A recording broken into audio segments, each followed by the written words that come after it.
Estamos iniciando mais um programa Direito em Foco pela Doctrin TV, conversando hoje com o egresso do nosso curso de Direito, Aldair Gustavo Isidoro, sobre o Estatuto do Desarmamento e também sobre a sua trajetória acadêmica no nosso curso de Direito.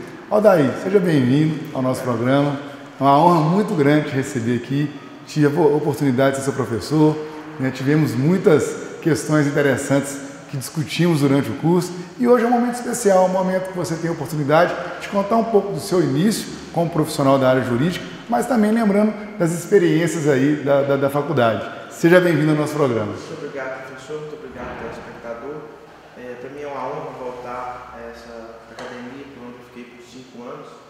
Né, os bons momentos da minha formação acadêmica eu passei aqui, os melhores momentos. De formação acadêmica eu entendo que é uma construção, academia, prática, vida, e eu acho que a lapidação de todo esse conhecimento, de toda essa vivência se deu aqui. E é uma honra também contar com o senhor aqui, né, nessa bancada, até porque o senhor também foi meu avaliador, né, de monografia.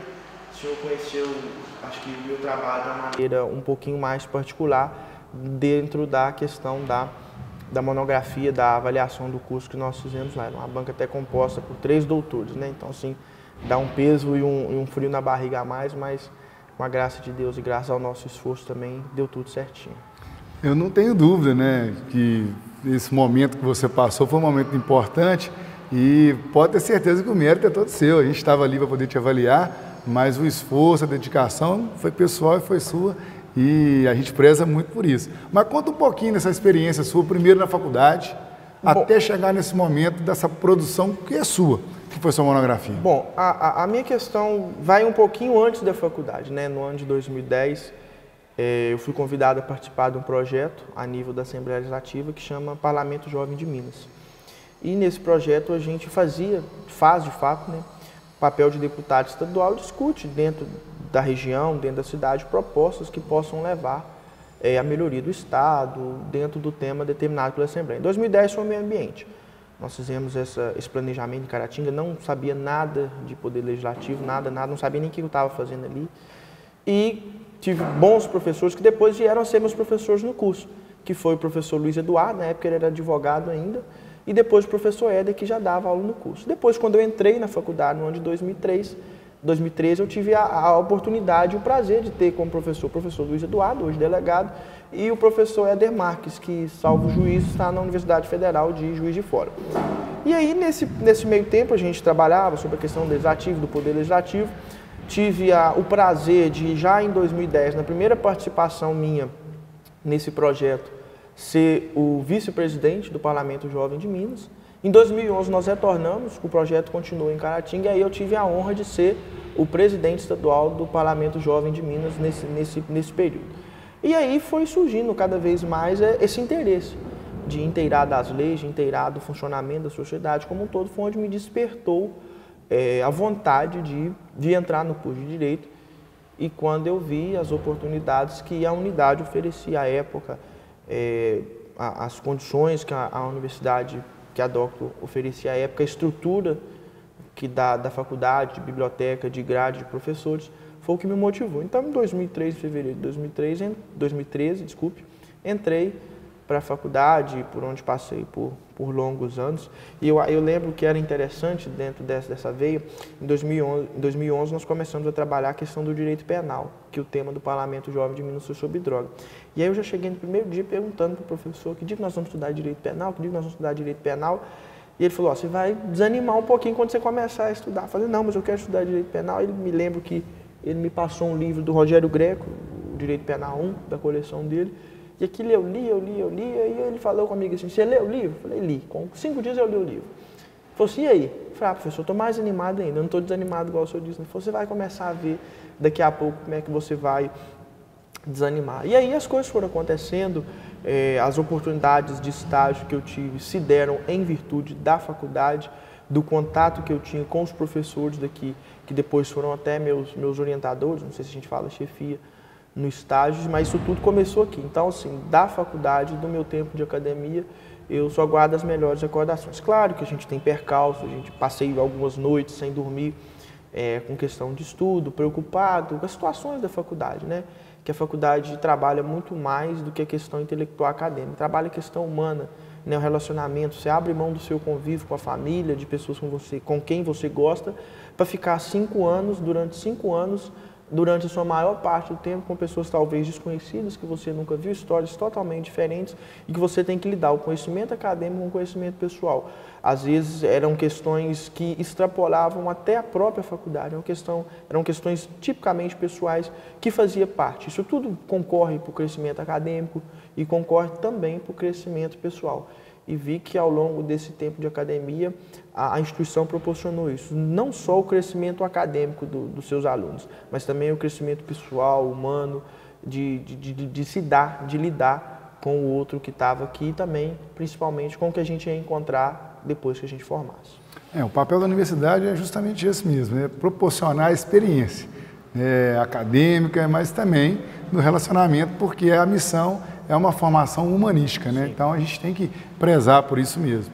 E eu vou fazer um parênteses aqui, porque você citou o Parlamento Jovem, e nós somos parceiros aqui, né, em Caratinga, e a gente sempre está junto, né, nas atividades, e desde que você relatou e que você iniciou, a gente tem feito todos os anos aí, né, um bom trabalho juntamente com os alunos, né, os terceiranistas, o ensino médio, e isso realmente transforma vidas. Porque os alunos ali, eles começam a identificar, né, as mazelas da sociedade e quando optam por fazer o curso de Direito, eles vão fazer essa conexão, né, da realidade com a parte jurídica aqui. E eu fico feliz em saber, né, desse destaque aí que você deu ao Parlamento Jovem, porque é um projeto fantástico. Inclusive, digo de destacar, professor, que a época, em 2010, que a temática era resíduos sólidos e meio ambiente, das 10 propostas finais aprovadas, que viraram lei, inclusive, 3 ou 4, salvo engano, eram oriundas de Caratinga e 2 de minha autoria.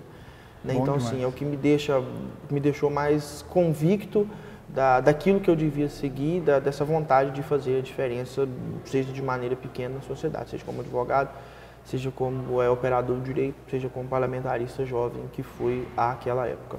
E fez a diferença, né? Você, dentro da faculdade, fez um trabalho, né? O Estatuto do Desarmamento. Então, conta um pouquinho aí acerca do tema, o que você acha interessante, qual é a controvérsia. Nos tempos atuais, uma grande discussão, né, está cercando aí essa questão. A questão do meu trabalho, eu confrontei o Estatuto do Desarmamento à época com a Lei de Contravenções Penais. Né? A Lei de Contravenções Penais é uma lei que deriva de 1941, ela, vamos dizer, pune costumes totalmente arcaicos e tinha um artigo específico, o artigo 19, que falava sobre a questão das armas. E, ao longo dos tempos, a jurisprudência continuou aplicando ainda esse artigo 19, dessa questão da arma. Salvo engano, o Estatuto do Desarmamento ele é recente. Existiam leis mais antigas, né, que derivam mais ou menos desde 1992, 97, até se chegar ao Estatuto do Desarmamento em 2002, salvo juízo. Então, foi feita essa construção e alguns tribunais continuaram ainda a aplicar essas disposições das contravenções penais em tipos penais que já eram muito mais avançados, a própria sociedade é mais avançada que daquela época. E ultimamente, né, odiernamente, sobretudo no ano de 2017, 2018, atualmente 2019, a questão armamentista tem sido uma questão muito discutida pelo viés do atual presidente da República, o presidente Jair Bolsonaro, que defende, de certa maneira, a flexibilização do uso de arma por parte da população.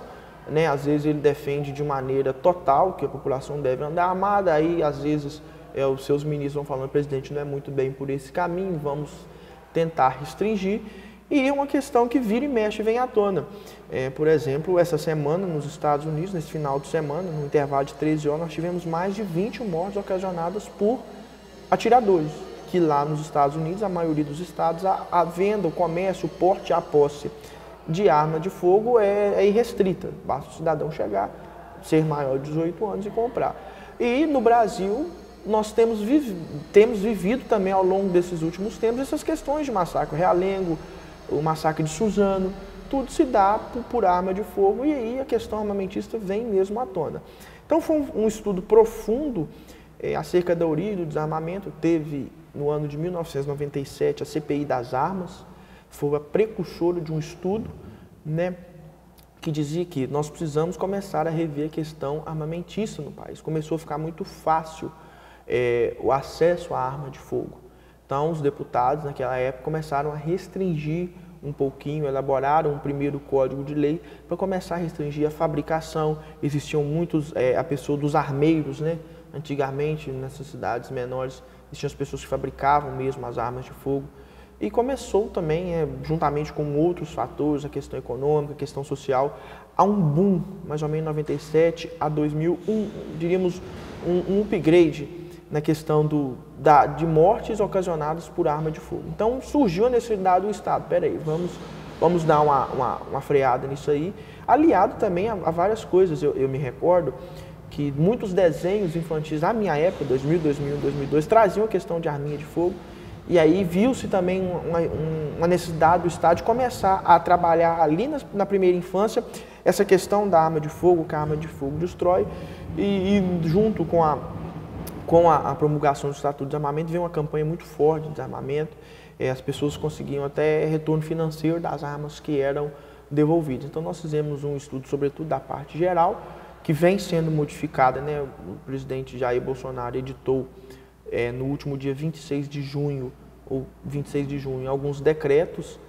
Desde o início do seu mandato, ele vem promulgando certos decretos a respeito do porte de arma que têm sido muito discutidos. Por exemplo, o último decreto dava ao cidadão a liberdade de comprar arma dentro de uma velocidade que a gente considera no sistema internacional como joule. E até esses 1.200 joules, salvo o juiz, incluía alguns tipos de carabinas e alguns tipos de fuzis. Então, indiretamente, estava dando ao cidadão o poder e o direito de adquirir fuzil, de ter consigo, ter em sua posse, não no seu porte, ter em sua posse fuzil. E a gente fica pensando, né, o que um cidadão comum vai fazer com um fuzil dentro de casa? Né, por mais que a gente fale do direito à legítima defesa, a própria legítima defesa do patrimônio, é uma situação muito complicada, é um problema maior do que simplesmente pôr uma arma de fogo na casa do cidadão.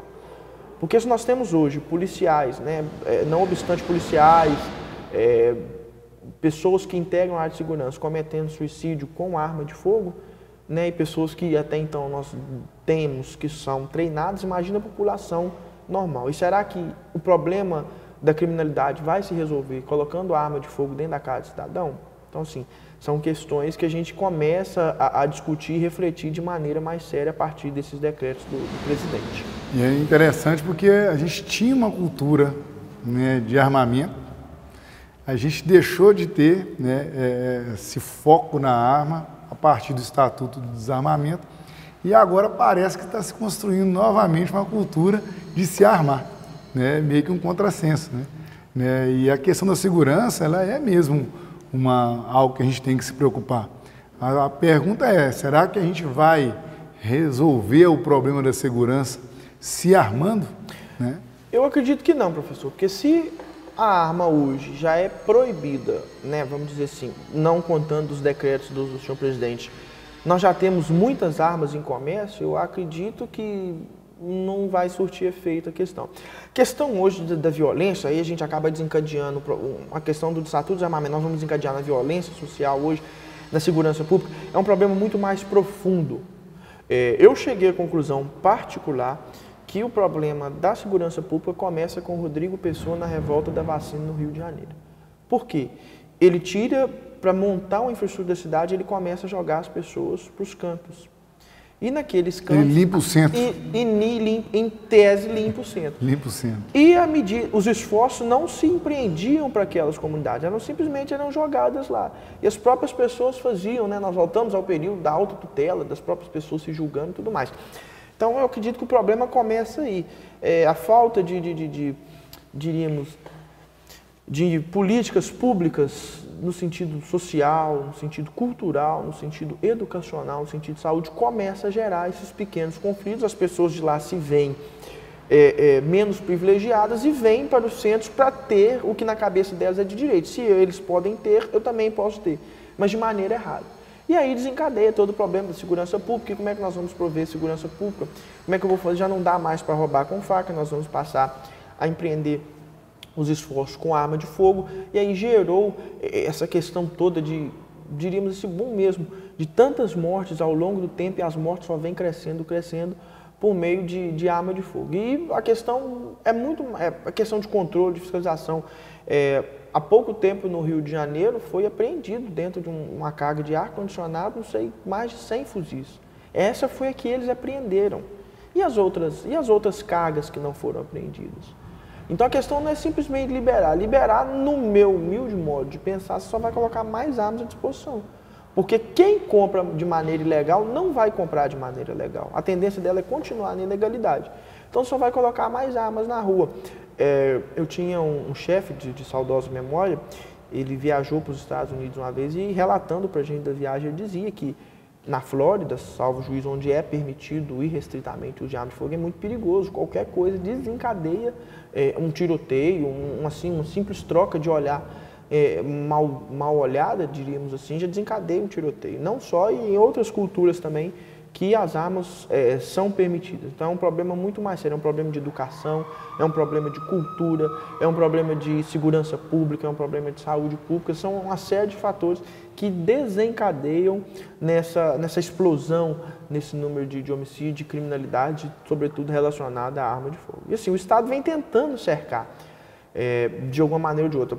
No ano passado, foi aprovada uma alteração no Código Penal, no artigo 157, relativo ao roubo, que aumenta de 1/3 para 2/3, que majora, desculpa, de 1/3 para 2/3 o crime de roubo quando praticado com arma de fogo. Antigamente era 1/3, era o antigo inciso 2º. Hoje criou-se o parágrafo 2º, inciso 1º, que majora em 2/3 a pena. Então, assim, o Estado vem tentando cercar de algumas maneiras, mas eu creio que, infelizmente, até agora não se chegou a uma solução que de fato amenizasse o problema. Recolher armas, nem todo mundo recolhe. Quem recolhe é o cidadão de bem. É complicado. Eu vi que você trouxe uma obra para poder indicar aí para a nossa comunidade acadêmica, para a sociedade de um modo geral. Isso. Esse livro aqui, nós temos muitos autores consagrados. Rogério Greco, Nelson Hungria, na área do direito penal, Rogério Sanches. E nós temos agora começando a despontar alguns autores muito bons. E esse Gabriel Habib, ele é defensor público federal no estado do Rio de Janeiro. Eu descobri ele num aplicativo, uma rede social que chama Periscope, onde as pessoas postam só vídeos. E ele começando a dar as aulas dele, então assim, ele faz uma análise de todas as leis, sobretudo para concursos públicos, as leis mais importantes, e boa parte da minha obra monográfica foi tirada daqui. Ele é muito atualizado com jurisprudência, até que esse é do ano passado, salvo juízo, e é um livro muito bom.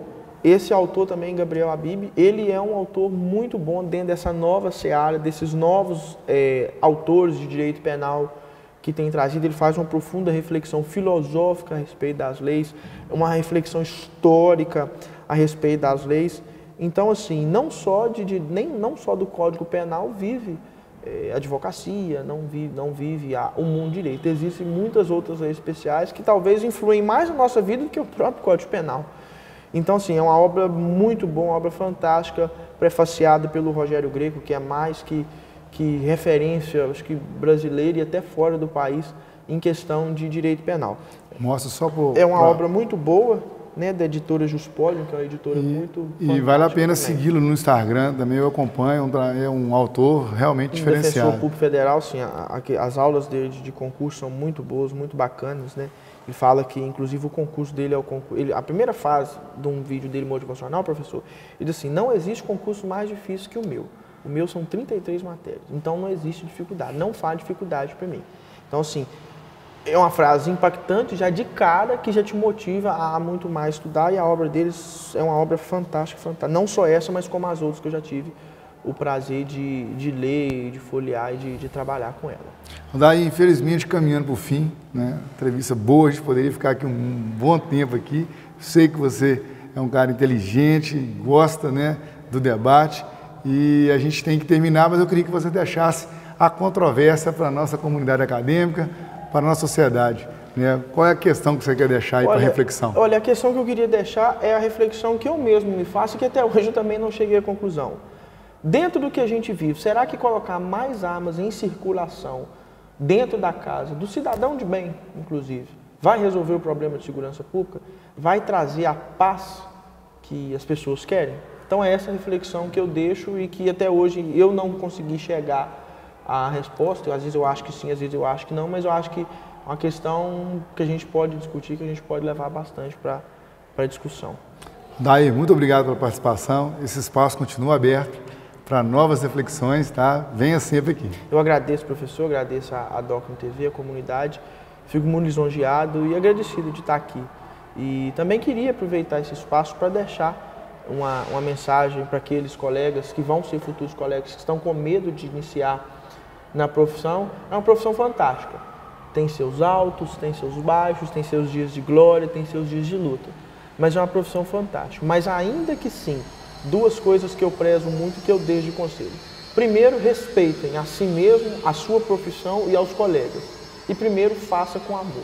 Aquilo que você faz, aquilo que você pega, aquilo que você dedica, passa muito rápido. Então é essa reflexão, esse o carinho. E agradeço mais uma vez, professor Oscar, grande amigo, né, que nós cultuamos aí ao longo da vida por N situações e que tem se mostrado um professor fantástico, sempre atencioso aos seus alunos e principalmente atencioso à comunidade certa. Muito obrigado pelo espaço também, professor. Obrigado. O programa Direito em Foco se despede. Até o próximo encontro.